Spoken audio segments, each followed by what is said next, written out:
লেখক, পাঠক, প্রকাশকদের অসন্তোষের মধ্য দিয়ে শেষ হচ্ছে এবারের অমর ২১শে বইমেলা। প্রকাশকেরা জানিয়েছেন বিক্রি কম হয় তাদের ক্ষতির মুখে পড়তে হয়েছে।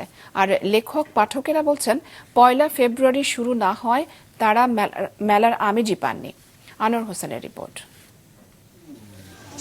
নির্বাচনের পর এবং রোজার মধ্যে বইমেলায় পাঠক কম হবে, বিক্রি তেমন হবে না এই আশঙ্কা আগেই জানিয়েছিলেন প্রকাশকেরা। শেষ পর্যন্ত হয়েছেও তাই। ১৮ দিনের অমর ২১শে বইমেলার সার্বিক বিক্রি হতাশাজনক জানান প্রকাশকেরা। বড় সব প্রকাশনী বলছে গড় বিক্রি গেলবারের ১/৪ হয়েছে। অন্তত ৩০ প্রকাশক ৫,০০০ টাকার বইও বিক্রি করতে পারেননি।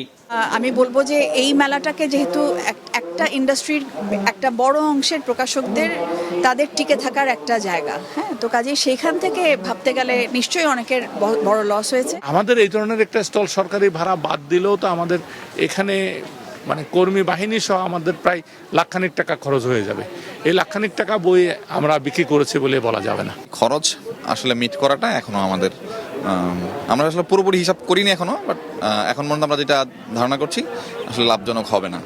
তবে বাংলা একাডেমি বলছে বইমেলার আয়োজন নিয়ে এবারের বিতর্কের দায়ভার তাদের নয়।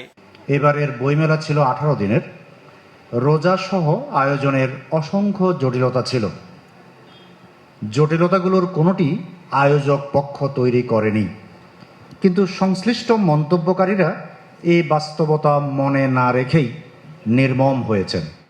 লেখক পাঠকেরাও এবারের বইমেলা নিয়ে তেমন সন্তুষ্ট নয়। তাদের দাবি আর কখনো যেন ফেব্রুয়ারির ১ তারিখের পর বইমেলা শুরু না হয়। সন্তুষ্ট হওয়ার মতো অবস্থা হয়নি। এটা একটা ও রক্ষার মতো করে না, একটা নিয়ম রক্ষার মতো হয়েছে আর কি।